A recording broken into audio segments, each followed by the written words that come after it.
Olá pessoal, eu sou Nicolas Vital e esse é o podcast Eu Como, sempre falando de alimentação com ciência e levando informações de qualidade para os nossos ouvintes, no Spotify, no Anchor e no Apple Podcasts, e também em vídeo no nosso canal do YouTube. Você já segue a gente? Se ainda não segue, não se esqueça de se inscrever nos nossos canais.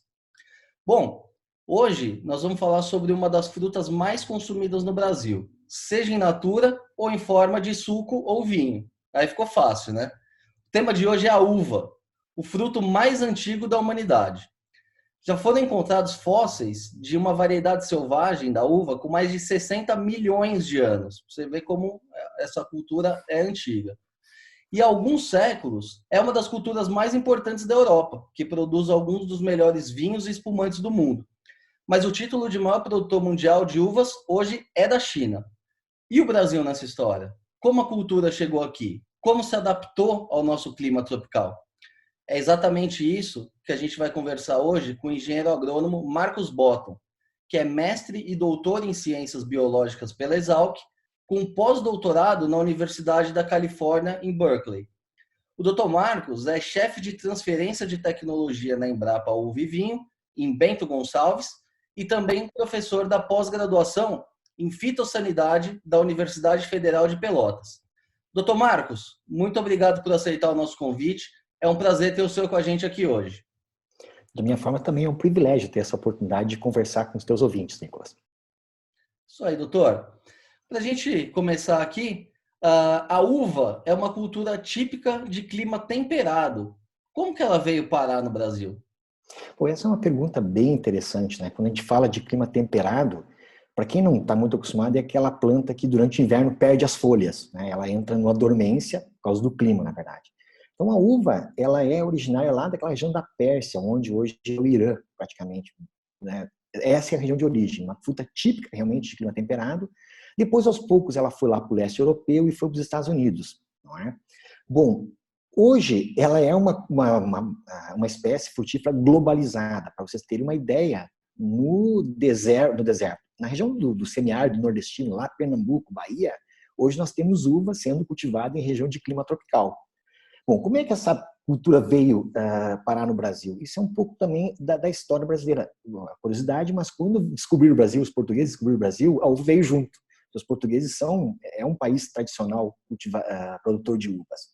Só que quando ela veio para cá, tem um detalhe importante, que as uvas que são cultivadas na Europa, nós chamamos elas de vitis vinífera. E elas são bem sensíveis a doenças. Aí chegaram aqui no Brasil, não é, com um clima úmido, teve uma doença importante que é o mildio, pegou elas e acabou não vingando. Essa é uma história mais técnica. E tem uma história de bastidores, o pessoal brinca, os portugueses não queriam que o Brasil produzisse uva e competisse com eles. Né? Essa é um pouco da parte mais hilária. Então, essa foi a primeira vinda para o Brasil. Mas só que a coisa não progrediu. E depois tem um outro fato curioso para conversar, que eu acho que vale a pena a gente comentar também, depois a história dos jesuítas aqui no Rio Grande do Sul, as missões jesuítas. Né? Os jesuítas tinham a questão do vinho durante as celebrações. Não é? E aí eles tinham pequenos parreirais justamente para elaborar o vinho que era utilizado nas Santa Missas. Mas quando que a coisa realmente tomou corpo? Com a migração italiana, né, e alemã, aliás, primeiro a alemã, depois a italiana, aqui no Rio Grande do Sul, no final do século XVIII. Que aí a coisa realmente começou a acontecer e óbvio que acabou transformando, na verdade, o Rio Grande do Sul no principal produtor de uva do Brasil. Muito associado à cultura alemã e italiana. E doutor, o senhor reforçou, né, que é uma cultura de clima temperado. Aí no Rio Grande do Sul existe uma facilidade por conta do clima. Agora, Perfeito. existem várias outras regiões que hoje produzem a uva, né? Como é que foi esse processo de adaptação ao Nordeste, por exemplo? Bom, esse é um ponto importante. O germoplasma de videira, e aí, só para ter uma ideia, nós aqui na Embrapa Vinho, hoje nós temos aproximadamente 1.400 genótipos diferentes de videira, de tudo que é tipo. Então, se fosse, tem desde a uva de folha larga, de folha estreita, que ela tem uma variabilidade genética muito grande. Se você tem variabilidade genética, você consegue adaptar ela a diferentes locais. E aí vem a ciência, aí vem a mão do homem. Né? Então, por exemplo, como é que eu faço para a planta entrar em dormência? Que é uma coisa muito simples, tiro a água dela. Eu tiro a água, ela entra em dormência, e para ela despertar de novo, eu uso um insumo, na verdade, que é um produto para quebra de dormência que nós falamos, né? E ela volta a produzir. E aí o Nordeste hoje tem uma vantagem competitiva impressionante, Nicolas. Isso é algo inacreditável. É o velho Chico, né, o Rio São Francisco, que fornece água. Eu irrigo quando eu quero, na verdade, eu posso irrigar quando eu quero. Eu posso também manejar a planta para quebrar a dormência quando eu quero. Então, o Vale de São Francisco hoje, no caso da videira, principalmente de uva de mesa, ele é hoje um fornecedor mundial de uva de mesa, extremamente competitivo. Por que razão? Eu posso produzir uva todo dia do ano, tu acredita nisso? Justamente com tecnologia e com a adaptação da cultura. E hoje, onde estão as principais produções de uva do Brasil? Estão lá no Nordeste ou segue ainda no Sul?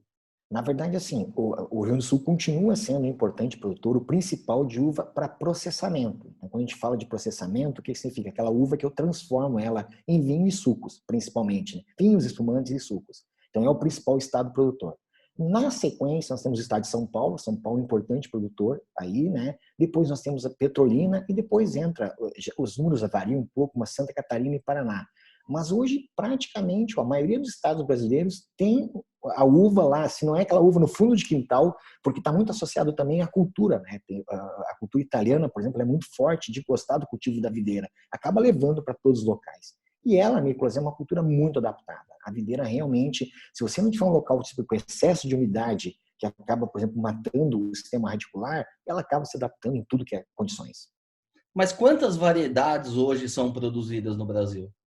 Bom, essa também é uma. Se tem uma palavra, Nicolas, que eu acho que os ouvintes que estão pensando, quando fala de Brasil e videira, pensam o seguinte: diversidade.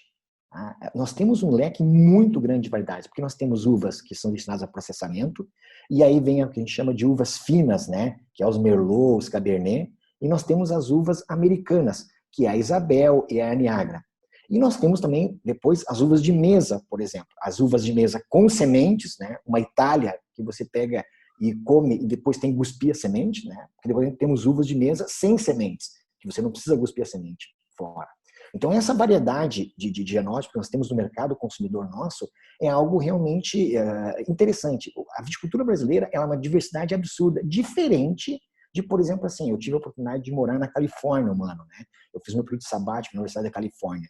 Você vai no Napa Valley, praticamente é somente uva para processamento. É uva para elaboração de vinho. Então, essa é a característica deles. O Brasil é uma diversidade absurda. Você vem aqui na Serra Gaúcha, você vai encontrar uva para espumante, você vai encontrar uva de mesa debaixo de plástico, você vai encontrar uva para suco, muitas vezes a 100 metros uma propriedade da outra. Então, essa diversidade brasileira que é algo que o Brasil tem que descobrir. Ele não descobriu ainda. Né? E deixa eu te fazer mais um parênteses nesse sentido, assim, Nicolas, por isso que eu acho bem interessante tu trazer esse assunto da videira hoje para os teus ouvintes aí. No ano de 2018, 2008, eu fiquei um ano na Califórnia fazendo um período sabático lá. Né? Eu fui estudar inseto na Califórnia. E aí o pessoal fazia assim, o que tu faz no Brasil? Eu trabalho com uva. A primeira pergunta, tem uva no Brasil? Bom, por quê? Porque eles conhecem a Argentina, eles conhecem o Chile, né? Eles conhecem até o Uruguai. Eu me lembro que tinha excursões de americanos para vir para a América do Sul para conhecer a viticultura e ninguém vinha para o Brasil. Depois, quando eu retornei de lá, e a gente aqui em Embrapa recebe muitos pesquisadores, muitos profissionais de fora, quando você traz essas pessoas de fora, eles começam a conhecer a nossa viticultura, conhecer nossas vinícolas, muda o conceito. Né? Porque há muito preconceito contra o produto brasileiro, muitas vezes até criado por nós mesmos. Então, desculpa esse parênteses, Nicolas, porque a gente vive na pele isso. Né?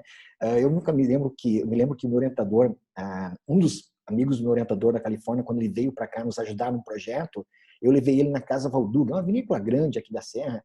Ele só ficava olhando e não falava nada, assim, porque não imaginava que teria uma vinícola desse porte em solo brasileiro. E, doutor, em termos de qualidade, hoje a nossa uva pode ser comparada às uvas produzidas na Europa, na Califórnia, na África do Sul, que são países notórios pela produção de bons vinhos? Nicolas, essa pergunta ela é extremamente capciosa. Né? Ela tem uma resposta científica que eu posso te responder e a resposta é sim. O Brasil hoje tem condições de clima, de solo, de variedade, de tecnologia para produzir uvas, né, num padrão de qualidade aceito internacionalmente. Nós temos esse processo todo. Só que há alguns detalhes importantes, né? Se tu perguntar para qualquer consumidor o que ele entende por qualidade, é algo que nós vamos ficar discutindo aqui durante 10 horas, não é? O que acontece é o seguinte, é que muitas vezes nos colocam um conceito de qualidade em algumas situações. Por quê? Então vamos lá, o vinho francês é bom, mas ele é típico da França, ele tem uma tipicidade, ele tem uma característica da França que vai ter um público consumidor que gosta daquele produto. Particularmente, eu não gosto muito de vinhos franceses. Alguns vinhos, para mim, mas é gosto. Eu volto a falar assim, gosto, cor e amor, Nicolas, não se discute. Né? Esse é um ponto importante. Então, eu te respondi cientificamente assim, nós temos condições de produzir, né? Nós temos clima, nós temos sol, temos variedades, temos tecnologia. Tá? O que é o desafio agora? É a nossa busca, e a gente está falando de vinhos finos aqui, tá, Nicolas? Eu acho que esse é um ponto importante conversar. É a nossa busca pela tipicidade brasileira. Aí, nós temos um trabalho muito forte de indicações geográficas no Brasil. Ó, o leigo que está nos ouvindo agora, digita no Google aí Vale dos Vinhedos, tá? O vinho dos Altos Montes, né? Só para essas são duas indicações geográficas aonde já tem um ordenamento da cadeia produtiva para selecionar variedades, práticas de produção e padrões de qualidade para ter um produto típico brasileiro. E eu acho que esse é um ponto importante nessa conversa, Nicolas, assim, ó, das pessoas, dos ouvintes, enfim, entenderem um pouco que o vinho brasileiro tem a sua tipicidade, não é? E que muitas vezes, por preconceito, e é preconceito, não é? Ou ensino de inferioridade, eu não sei o termo que nós vamos usar isso, né? Aí a gente acaba preterindo um produto nacional por um importado. E isso é uma coisa que acontece hoje, Nicolas, assim, de cada 10 garrafas de vinho, 9 são importadas e uma é brasileira, nesse caso. Agora, é um desafio que eu deixo agora para todas as pessoas aqui. Por que não começar a conhecer? A minha pergunta é assim, todo produto importado, todo produto da África do Sul, ele é de qualidade? Eu tenho certeza que tem vários vinhos da África do Sul que são questionáveis e muitas vezes vêm para cá de baixa qualidade, o cara toma um negócio ruim, não, mas esse vinho é francês, ele está tomando uma porcaria de um produto, né? E achando o máximo porque é francês. Essas questões são complicadas. E me perdoa, porque eu me motivo, esse tema eu me empolgo, viu, Nicolas? Quando coloca nesse assunto, é um ponto-chave. Não sei se tu tinha essa informação, mas para o consumidor, nós temos variedades de vinhos que são brasileiras. Tá? Eu vou dar um exemplo em Brás, porque tem uma variedade chamada Lorena. Procurem aí na internet vinhos Lorena. Não é? E experimente. Bom, é um vinho aromático, é um vinho branco, um custo-benefício muito interessante. Ele é um vinho que tem um aroma de uva muito saboroso, que pouca gente conhece, mas é um vinho de uma variedade brasileira que precisa ser descoberto pelo nosso público. É um vinho para tomar na beira da praia, só dando um exemplo, Nicolas. Então, a resposta é sim, nós temos. Porém, agora vamos pensar no outro lado. Boa parte da produção brasileira ela é diversificada. Quando eu digo diversificada, significa o seguinte, para quem conhece a Serra Gaúcha, quem já veio aqui, não precisa vir na Serra Gaúcha, vai lá no Espírito Santo, que o Espírito Santo, acredite, também tem vinícolas e também tem produção de uva. É umas montanhas. O clima, a variação de ambiente, ele é muito grande numa região. Então, às vezes, a gente tem o quê? Você consegue 2 ou 3 hectares, elaborar 1.000 ou 2.000 garrafas de um vinho fantástico, né, que compete com qualquer lugar do mundo, mas não tem escala. Que esse é um problema da nossa indústria brasileira. Nós não temos uma escala ou uma fama de muitas vezes, tu vai no Chile, por exemplo, uma vinícola tem 1.000 hectares de uva. Você entenderam a diferença de escala? A Califórnia é a mesma coisa. No Brasil, os maiores produtores de uva acho que tem 20 hectares de uva. Então, nós somos uma indústria ainda muito incipiente, ela é muito jovem, vamos falar assim. Espero ter respondido essa pergunta para ti e para os ouvintes aí. Com certeza, doutor. Agora, uma outra dúvida muito comum é entender qual que é a diferença dessas uvas de mesa para as uvas utilizadas para a produção de vinho. Perfeito. Então, Nicolas, assim, ó, uma coisa que me cobraram, eu estou te provocando, já que estamos conversando com todos os ouvintes aí, uma primeira vez que eu falei assim, eu quero produzir vinho, ele me olhou assim, vinho não se produz, vinho se elabora. É frescura enológica isso que eu estou falando, não é? Por quê? Porque produz, tu pega os ingredientes e tu coloca, mas a elaboração de vinho, elaborar um vinho é uma maestria, na verdade. Bom, a pergunta o tipo de uva, eu te diria assim, são 2 coisas fundamentais. A variedade, então existem variedades que são destinadas à elaboração de vinho e outras de mesa. E manejo. Por que manejo? Porque, por exemplo, uma uva de mesa, vamos pegar um exemplo bem prático, a Itália, que todo mundo conhece. É aquela uva grande com semente que a gente compra no mercado, na verdade. Para eu ter aquela baga grande, eu tenho um monte de práticas de manejo no campo.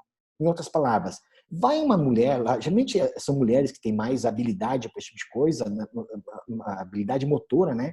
E ela faz o raleio de bagas. Ela tira a baga feia, ela faz todo um toalete, olha o termo, toalete, né? Ela limpa o cacho para ele ficar aquele cacho bonito.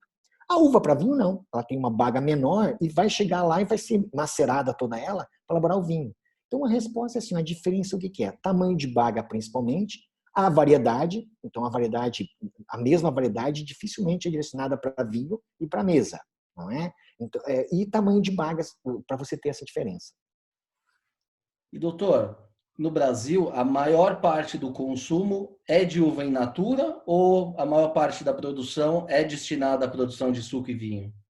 Essa resposta, as nossas estatísticas do Brasil são bem desafiadoras, principalmente no caso da videira, porque nós temos regiões novas entrando em produção, nós não temos um cadastro nacional, mas eu vou te simplificar essa resposta assim, os números para considerar meio a meio.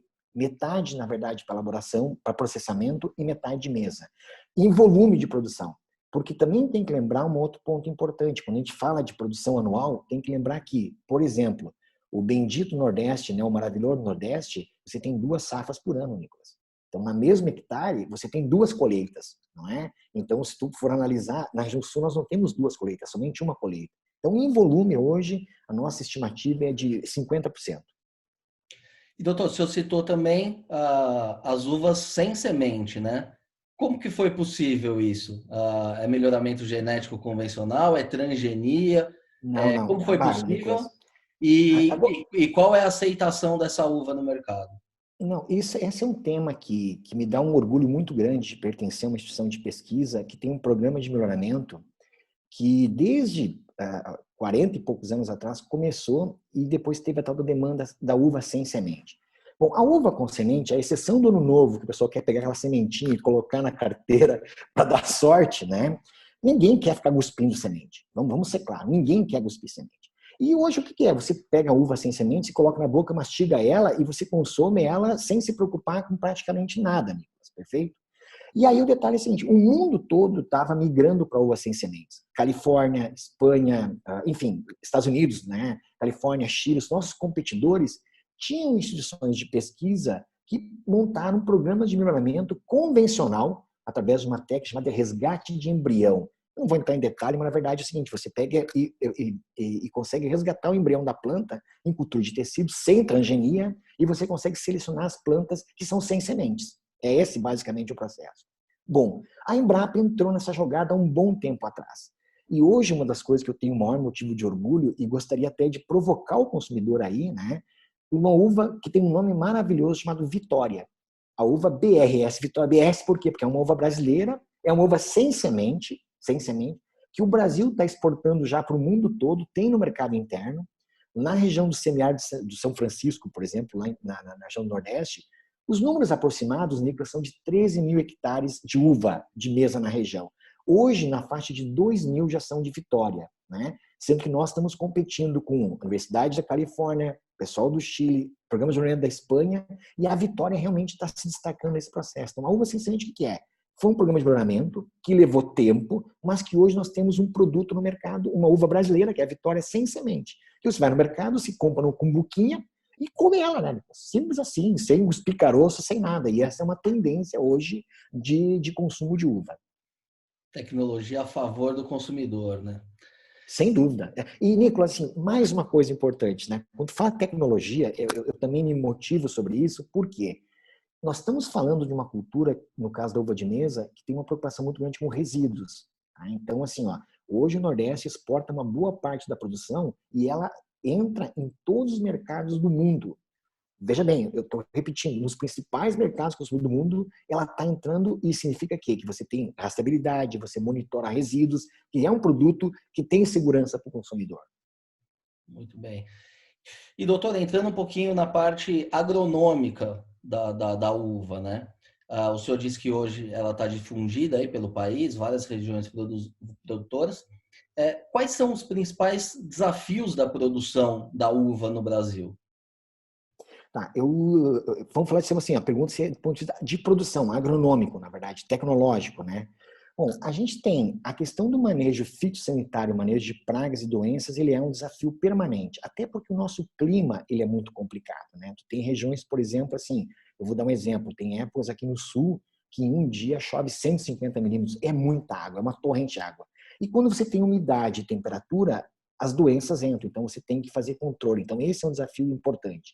E nós temos, assim, todo um trabalho de melhoramento de cultivares, eu acho que seria esse um ponto bem importante, eu diria assim, é um desafio fitossanitário, de controle de pragas e doenças, eu diria que sim, mas também de tal pouco você ter novos materiais genéticos com resistência e que caiam no gosto do consumidor. E, doutor, existem pragas importantes para a videira, né? Uma delas já quase colocou um ponto final na produção de uvas na França no século XVIII. Como que é aqui no Brasil? O senhor já disse que existe a incidência, mas quais são as grandes pragas hoje que ameaçam a produção? Nicos, tu fez esse comentário do tema de pragas, eu acho que vale a pena comentar essa história da videira, até porque tem a ver comigo, assim, para quem no início o Nicos me apresentou que eu trabalho, mas a minha área é inseto, é manejo de pragas, eu sou entomologista, como o pessoal fala. E no caso da videira, na Europa, como eles produziam aquelas que eu falei, as tal das uvas finas e vitis vinifera, né, eles inventaram de importar uns materiais dos Estados Unidos para resistência a uma doença importante da videira, que é o ídio, né? Ao importarem, trouxeram um bichinho de raiz junto, chamado filoxera, que é um pulgão. Esse pulgão, em questão de 10 anos, simplesmente destruiu a viticultura europeia. Sabe o que é destruir a viticultura?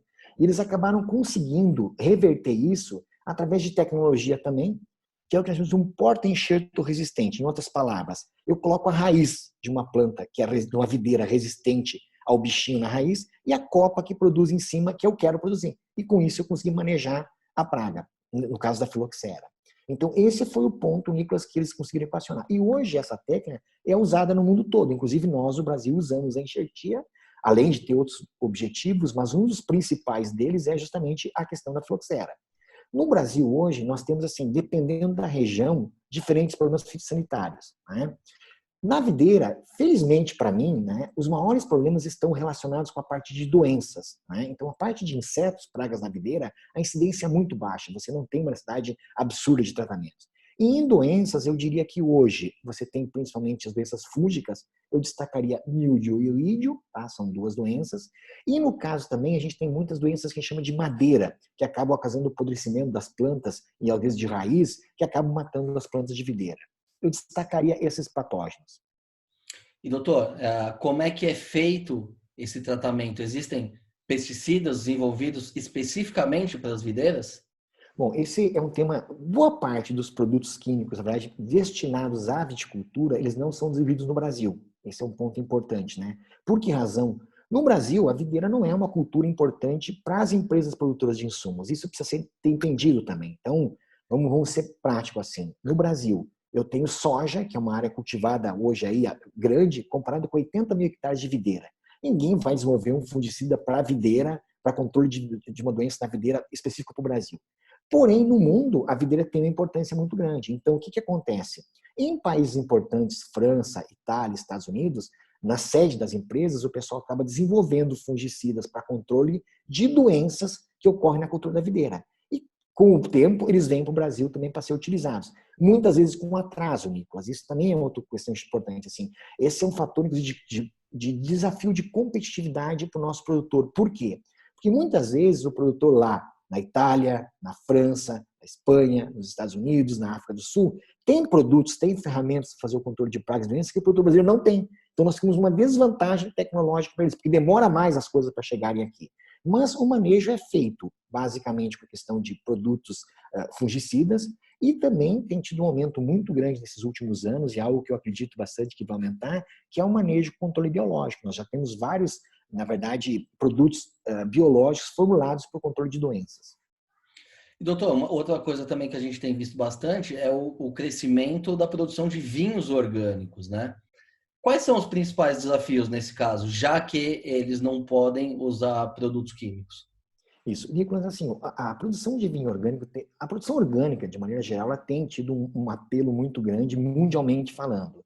No caso da videira, a elaboração de vinhos orgânicos em outros países já tem sido uma realidade. No Brasil, ela é pequena ainda, muito pequena. Porém, nós temos uma coisa de produção orgânica no Brasil que o consumidor deve procurar atrás, que é o suco. Nós temos muito suco de uva já em sistema orgânico de produção no Brasil. E por que razão que a gente consegue ter esse diferencial competitivo?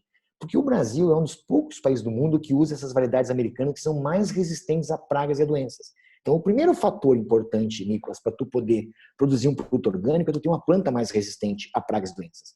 E nós temos um grupo de variedades, né, que são mais resistentes e que permite os produtores brasileiros a produzir, elaborar sucos orgânicos. Aí no mercado hoje tem várias marcas já, está crescendo de uma forma significativa o suco de uva orgânico. E alguns produtores também usam uma outra tecnologia, que por quê? Porque o principal gargalo, Nicolas, para tu produzir, né, um suco orgânico, um produto orgânico, é a questão de doenças, como eu comentei anteriormente. A doença está muito associada à precipitação, às chuvas. Então, se um dia o ouvinte vier aqui na região sul para nos visitar, por exemplo, aqui em Vale dos Vinhedos, mesmo região de Caxias do Sul, você vai ver muito aumento da plasticultura.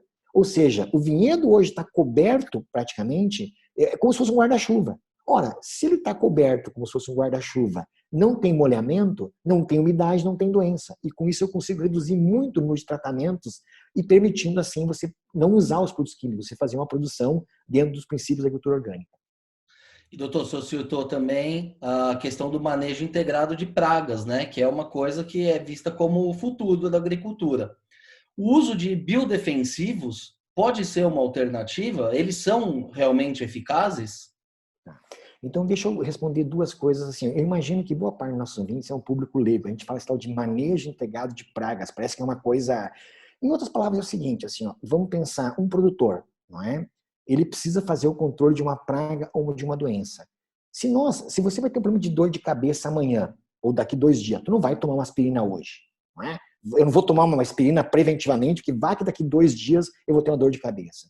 O que o manejo de pragas ele preconiza? Que você faça uso de uma ferramenta de manejo no momento em que precisa. Então, o produtor precisa o quê? Monitorar essa praga no campo, eu vou acompanhando ela, opa, aumentou a população, eu vou fazer um controle. Então, eu racionalizo o tratamento. Eu faço o controle somente naquilo que eu preciso efetivamente fazer o controle. Reduzindo a aplicação, respeitando, enfim, tem todas umas vantagens nesse processo. Hoje, o que está acontecendo, na prática, é o seguinte. Antigamente, alguns anos atrás, na verdade, nós tínhamos uma dependência basicamente de insumos químicos. Agora, os biológicos passaram a estar disponíveis em quantidade, né, que antigamente também nós não tínhamos muitas empresas no Brasil de controle biológico. Hoje, proliferou de maneira significativa. Então, há uma integração de métodos de controle. Ora, se eu posso controlar minha dor de cabeça de uma maneira mais natural, mais tranquila, né, que não tem um problema, eu vou fazer uso disso. Mas se em algum momento essa dor de cabeça chegar num patamar que me incomoda demais, eu uso uma ferramenta, vamos chamar assim, mais forte, sempre respeitando uma preconização. Essa é a ideia que nós estamos procurando passar para os produtores. E muitos utilizam com sucesso no campo. Eu acredito, Nicolas, assim, que nós vamos ter, estamos tendo, né, um aumento na questão de uso de insumos biológicos nos sistemas produtivos, como uma ferramenta de manejo. Né? Eu sempre digo, assim, como um profissional da área de manejo de pragas, quando eu vou para a guerra, tá, você fazer controle de pragas e doenças é uma guerra. Eu quero ter todas as ferramentas possíveis na minha mão. Se eu conseguir controlar, tá, uma praga com jato, às vezes acontece, a gente tem uma situação de cochonilhas, tu pode com jato limpar. Outros, com uma luva, aquela de pedreiro, se eu raspar um tronco, fazer o controle, beleza. Outra, se eu puder matar uma lagarta com uma tesoura, eu vou usar a tesoura. Mas se eu precisar uma ferramenta mais forte, eu quero ter nessa guerra. Porque é uma briga eterna entre os consumidores, né? Os bichinhos também gostam de comer. A gente gosta de uva, eles também gostam, não é? A uva é para eles ou é para mim? Eu quero que seja para a gente e com segurança. Legal.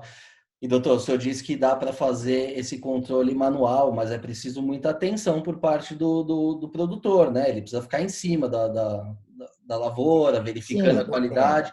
Agora, dá para fazer isso em lavouras maiores, em lavouras comerciais? Não, isso, Nicolas, assim, tudo é uma questão de escala. Lembra, a gente está conversando sobre a cultura da videira. Muitos produtores de uva de mesa na minha região, por exemplo, têm meio hectare. Ele está todo dia debaixo do parreiral. Então, essa é uma realidade. Né? Agora, nós temos áreas onde ele está cultivando 50, 100 hectares. Mudou a escala, o fator mão de obra passa a ser determinante também. E esse é um dos grandes desafios hoje no meio rural, é você encontrar hoje pessoas que consigam trabalhar tudo manualmente. Por isso, tem que usar de outras ferramentas para fazer o manejo. E, doutor, olhando um pouquinho para frente agora, para onde está indo a pesquisa em relação à uva, especialmente no Brasil, na Embrapa, né, que é o seu caso? É para novas variedades? É para resistência? Como que vai ser a nossa uva do futuro? Bom, Nicolas, assim, nós temos, vou falar um pouco rapidamente de melhoramento para vocês, assim, para os ouvintes, né? Nós temos uma linha de melhoramento que é novas variedades de uva de mesa sem sementes. Em breve vão ter assim, novidades muito legais no mercado, aí, muito legais. A gente tem um sonho, assim, como pesquisador da Embrapa, é de que aquele Vale de São Francisco lá hoje seja 90% de uvas BRS, uvas desenvolvidas por tecnologia Embrapa, que é o nosso principal polo produtor. Né? E de lá para outros locais, na verdade, que a gente consiga também ter esse produto competitivo internacionalmente. Até porque essa é mais uma vantagem das variedades brasileiras. Nós não cobramos royalties. As variedades importadas, o produtor brasileiro tem que pagar a muda, na verdade, assim, uma porcentagem sobre a muda, a volume de produção, tem todo um critério de royalties por trás. Então, é importante ter esse reforço. No caso das uvas para processamento, nós temos vários projetos de pesquisa para melhorar a qualidade do suco de uva brasileiro. Então, assim, nós temos variedades com mais cor, adaptadas a diferentes regiões, que permite mais de uma safra por ano, com mais graduação de açúcar, que é uma coisa importante. E nós temos uma outra linha de desenvolvimento que é, na verdade, de novas variedades de uva para elaboração de vinho. E esse também, Nicolas, eu quero voltar daqui uns anos, mesmo pode para nós fazer um programa somente sobre variedades de uva para elaboração de vinho brasileiras. Gostaria de falar de Lorena, gostaria de falar de Bibiana, gostaria de falar Moscato, que o consultor nem conhece o que é isso, nunca ouviu falar, mas, por exemplo, o Moscatel espumante é uma variedade Moscato, ela é docinha, abrir na praia, é um produto maravilhoso, é um produto brasileiro, né? Premiado no mundo todo, e nós não temos pessoas que conhecem isso. Isso, eu diria assim, para quem está ouvindo, anota aí, ó, Moscatel espumante, tá? Anota, produzimos no Nordeste também, produzimos aqui no Sul, para conhecer esse produto. Então, isso é na parte de melhoramento. Mas assim, ó, Nicolas, nós temos outras novidades, a parte de manejo de doenças, sistemas de previsão de ocorrência de doenças. Nós pensamos muito no produtor ter um celularzinho com um alerta. Opa, olha só, o tempo agora está úmido e quente, precisa fazer um tratamento. Então você tem lá no teu celular, tu consegue saber que momento fazer o tratamento. E por que não, de repente, fazer um tratamento com um drone, sem o movimento de uma pessoa? Por que não, né? Nós temos uma outra linha para se pensar também em novos produtos enológicos, né? A gente tem que pensar também em possibilidades, sei lá, um suco gaseificado, um suco de uva com gás. Esse tipo de ferramenta é outra linha de pesquisa de trabalho. E claro, né, o tema indicações geográficas. Nós entendemos que a indicação geográfica, ou seja, o vinho do Vale dos Vinhedos, o vinho de Monte Belo do Sul, o vinho dos Altos Montes, né, o vinho de Santa Catarina, o vinho, enfim, diferentes regiões que tenham, sim, um aglomerado de vinícolas que atraiam o turista para esse local, que tenha o consumo local, que tu valorize o produto brasileiro e saia com a cultura enológica para o seu dia a dia. Esse é um sonho de consumo, mas para tu fazer uma indicação geográfica, você tem que ter ciência por trás também. Mapear o solo, definir as variedades, padrão de qualidade, organização de produtores, enfim, é um caminho que eu diria assim, sem volta. E, Nicolas, assim, só para te comentar nesse momento que a gente está nesse momento bem difícil que a gente está na sociedade, temos de ciência, essa discussão sobre o que é científico, o que é político, muitas vezes. Eu me lembro da minha experiência nos Estados Unidos em 2008 de novo, que foi aquela época da crise dos Estados Unidos. Todo mundo lembra da crise de 2008 que foi, né? E na época, eu estava no estado da Califórnia, em Berkeley, e um dia teve uma palestra lá de uma pessoa importante, não vou falar nome porque vai envolver, mas ele disse assim, ó, nós temos uma crise muito grande agora, nesse momento. Tá? Estamos passando uma crise muito difícil, a crise de 2008, né? Mas nós vamos investir mais ainda em ciência e tecnologia, porque nós acreditamos que para sair dessa crise, a ciência e a tecnologia é a nossa solução. Então, assim, eu diria assim, nesse momento, essa crise em algum momento vai ter que passar. E o Brasil precisaria refletir um pouco, bom, no que nós somos competitivos internacionalmente? Quais são os setores? Eu tenho certeza que o agro é um dos setores que nós somos competitivos. E o agro só é competitivo porque tem um produtor tecnificado na ponta, trabalhador, batalhador, mas também tem ciência por trás. E quanto mais ciência nós tivermos por trás, e aí Embrapa, universidades, instituições de pesquisa, aportarem, nós vamos ser mais competitivos ainda, Nicolas. E isso vai nos transformar num grande player e vai dar emprego, renda para um país. Então, é crise, mas eu continuo acreditando naquilo ali. Mesmo para uma doença que é um vírus, uma vacina é ciência, não é? Tudo isso é ciência. Então, é algo que nós temos que pensar mais em como fazer para otimizar esses processos para resolver nossos problemas no Brasil. Doutor, assina embaixo, eu concordo 100% com o que o senhor disse. O Brasil tem esse potencial do agronegócio, não pode desperdiçar. A cada país tem que focar na sua vocação, né? E a vocação do Brasil é produzir alimento. Muito bem, esse papo está ótimo, mas o nosso tempo já está chegando ao fim. Doutor, para finalizar, a gente deveria valorizar mais então os vinhos nacionais? Nicolas, assim, eu vou deixar alguns desafios para quem está nos ouvindo aí, tá? Deixa eu provocar um pouquinho vocês aí. Primeiro deles, assim, deguste uns sucos de uva brasileiro. Deguste um suco aí. Hoje você compra, na verdade, uma garrafa de um suco, 1,5 litro de puro suco por R$ 12. E não toma 1,5 litro por dia. Toma um copinho todo teu dia lá, dentro da tua casa. Lá. Esse é o primeiro desafio inicial. O segundo, conheça o moscatel espumante brasileiro. Estou provocando algumas coisas aqui. Conheça o moscatel espumante brasileiro. Terminou a pandemia agora, vai poder viajar, escolhe uma região enoturística aí. Pode ser aqui no Rio Grande do Sul, mas tem várias regiões para você pegar e conhecer, né? Eu diria assim, eu não estou falando de espumante brasileiro, que o pessoal já conhece a verdade. E o quarto, assim, ó, conheça a variedade Lorena da Embrapa. Degusta ela no mercado e vê essa questão, assim, para conhecer alguns produtos brasileiros. Por que razão que eu falo isso, Nicolas? Eu vou finalizar duas coisas, assim, que me chamam muito a atenção. Graças a, sei lá, eu sou muito grato a tudo o que eu tenho conquistado na minha vida, assim, eu nasci numa cidade bem pequenininha, enfim, e depois eu estudei, consegui estudar na Universidade de São Paulo, depois eu fui para a Califórnia, pude viajar algumas vezes para a Europa, e uma coisa que eu aprendi foi com um americano, inclusive, uma vez que eu estava na Itália, e eu aprendi, assim, de elogiar muito o americano. O americano gosta de elogiar. O americano, ele não viaja, praticamente. O nativo americano não conhece. O mundo é United States of America. Ponto, né?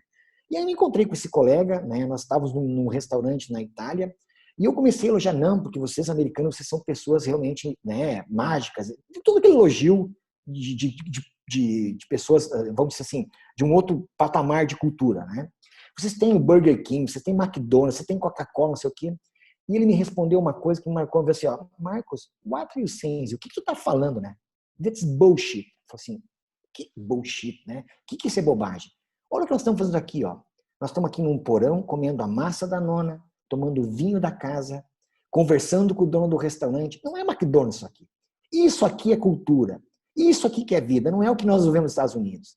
Aí eu fiquei pensando, caramba, sabe o que mais me dói, Nicolas? Assim, às vezes tu vê, as pessoas vão num restaurante brasileiro, né? Eu quero tomar um vinho importado e eu não valorizo aquilo que eu tenho localmente. Percebeu a provocação? E o que é mais triste ainda, Nicolas, eu fui em alguns restaurantes, tu não tem nem a opção de escolher o vinho brasileiro. Vamos mudar essa cultura, me dá a opção de degustar o vinho brasileiro. Bom, se hoje é 9-1, de cada 10 vinhos que eu tomo, bota 2 brasileiros. Vamos conhecer a nossa cultura, vamos valorizar um pouco mais que a nossa. O setor é muito pequeno, não tem poder de compra. Então, assim, se eu acredito no vinho brasileiro, eu diria o seguinte, bom, ele pode ser bom ou ruim, mas conheça, sem preconceitos. Porque quando tem preconceito, está impedido de conhecer um monte de novidades e abrir para o mundo, né? Eu não estou te dizendo que você não tem que tomar vinho importado, por favor, mas não rotule também o produto nacional. Aproveite, deguste, conheça sem preconceitos. E lembra que muitas vezes o vinho estrangeiro está vindo para cá com subsídio, né? O governo bota um monte de dinheiro para os caras lá fora, então gera emprego lá fora, muitas situações é descaminho, os caras não pagam imposto, não é? O cara vai para a fronteira e traz um monte de vinho e fica dizendo, e quer dizer que o produto, então, você está contribuindo para um comércio legal. Então, são dois fatores para se pensar. Tu condena um lado e esquece de valorizar o outro. Me perdoa um pouco esse discurso um pouco nacionalista, viu, Nicolas? Assim, eu estou conversando com pessoas que eu nem sei que estão me ouvindo nesse momento, porque a internet é uma coisa muito louca, mas é um pouco do depoimento de uma pessoa assim que pensa muito no local. Eu acho que esse momento é importante, nós refletimos sobre isso. Se o meu vizinho estiver bem, eu também vou estar bem. E aí, no caso da enologia, teria tudo a ver para esse processo acontecer. Esse é o caminho, doutor. Tom Marcos, queria agradecer mais uma vez a entrevista. Foi uma verdadeira aula sobre uva para mim e para os nossos ouvintes também, acredito.